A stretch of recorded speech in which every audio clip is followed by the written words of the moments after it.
chilling tales for dark nights.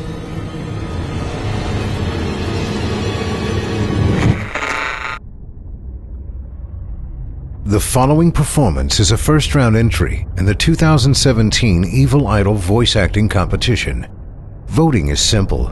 Following the performance, simply click the thumbs up icon on this video if you'd like them to become a member of the team, or the thumbs down if you'd rather they not. Voting on this entry will conclude 1 week after the date of its posting. Good luck to all of our contestants.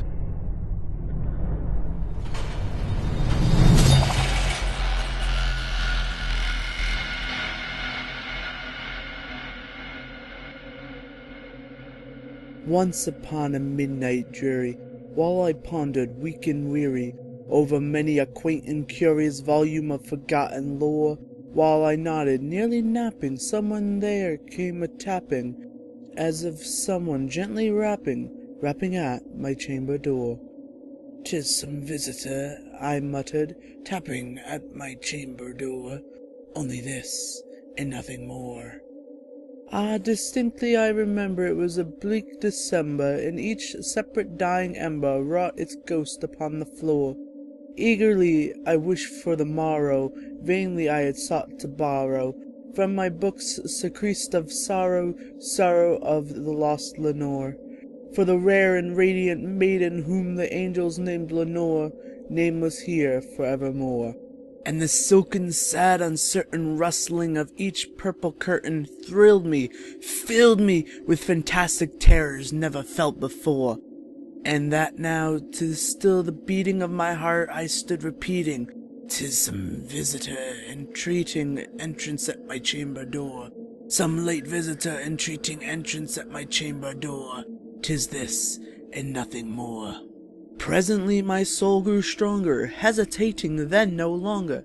"Sir," said I, "or madam, truly your forgiveness I implore, but the fact is I was napping, and so gently you came rapping, and so faintly you came tapping at my chamber door, that I was sure I heard you. Here I open wide the door, darkness there, and nothing more." Deep into that darkness peering, long I stood there, wondering, fearing, doubting, dreaming dreams no mortals ever dared dream before. But the silence was unbroken, and still the stillness gave no token, and the only word that was spoken was the whispered word, "Lenore." This I whispered, and an echo murmured back the words, "Lenore." Merely this, and nothing more. Back into the chamber churning, all my soul within me burning. Soon again I heard a tapping, somewhat louder than before. "Surely," said I, "surely there is something at my window lattice. Let me see then what thereat is, and this mystery explore. Let my heart be still for a moment, and this mystery explore. 'Tis the wind, and nothing more." Open here I flung the shutter, when, with many a flirt and flutter, in there stepped a stately raven, of a saintly days of yore. Not the least obstinate made he, not a minute stopped or stayed he, but, with mine of lord or lady, perched above my chamber door, perched upon a bust of Pallas, just above my chamber door, perched and sat, and nothing more. When this ebony bird begulling my sad fancy into smiling, by the grave and stern decorum of the consonants it wore, "Though thy crest be shorn and shaven, thou," I said, "art sure no craven, ghastly grim and ancient raven wandering from the nightly shore. Tell me what thy lordly name is on the night's Plutonian shore." Quoth the raven, "Nevermore." Much I marveled this ungainly fowl to hear disclosed so plainly, though its answer little meaning, little relevancy bore, for we cannot help agreeing that no living human being ever yet was blessed with seeing bird above his chamber door, bird or beast upon the sculpted bust above his chamber door, with such a name as Nevermore. But the raven, sitting lonely on the placid bust, spoke only that one word, as if his soul in that one word he did outpour. Nothing further then he uttered, not a feather then he fluttered. till I scarcely more than muttered, "Other friends have flown before. On the morrow he will leave me as my hopes have flown before." Then the bird said, "Nevermore." Startled at the stillness broken by replies so aptly spoken, "Doubtless," said I, "what it mutters is only stock and store, caught in some unhappy master, whom unmercifully disaster followed fast and followed faster, till his song one burden bore, till the dregs of his hope that melancholy burden bore, of this nevermore." But the raven, still beguiling all my fancy into smiling, straight I wheeled a cushioned seat in front of the bird, and bust and door. Then upon the velvet sinking, I betook myself to linking fancy unto fancy, thinking what this ominous bird of yore, what this grim, ungainly, ghastly, gaunt, and ominous bird of yore meant in croaking, "Nevermore." This I sat engaged in guessing, but no syllable expressing, to the fowl whose fiery eyes now burned into my bosom's core.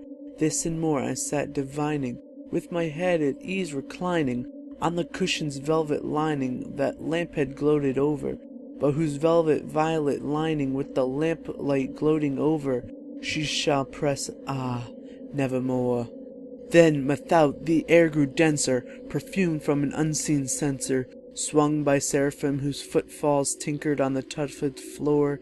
"Wretch," I cried, "thy God hath lent thee, by these angels he hath sent thee, respite and nepenthe from thy memories of Lenore. Quaff, oh quaff, this kind Nephli, and forget this lost Lenore." Quoth the raven, "Nevermore." "Prophet," said I, "thing of evil, prophet still, if bird or devil, whether tempter sent, or whether tempest tossed thee here ashore, desolate, yet all undaunted, on this desert land enchanted, on this home by horror haunted, tell me truly, I implore, is there balm in Gilead?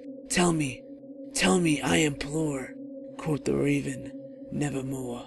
"Prophet," said I, "thing of evil, prophet still, if bird or devil, by that heaven have bent above us, but that God we both adore, tell this soul of sorrow laden, if whether the distant Aidenn, it shall clasp a sainted maiden, whose angels name Lenore.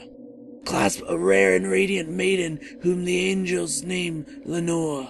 Quoth the raven, "Nevermore."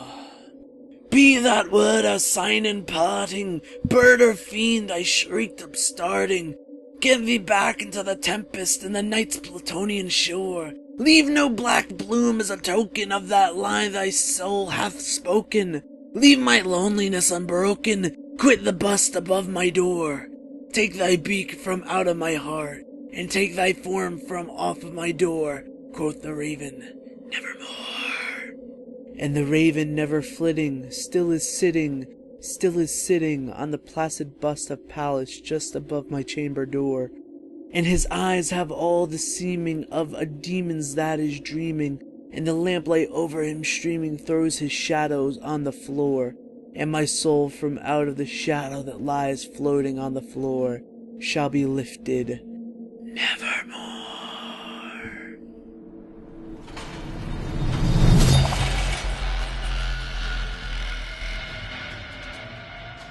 Thank you for listening.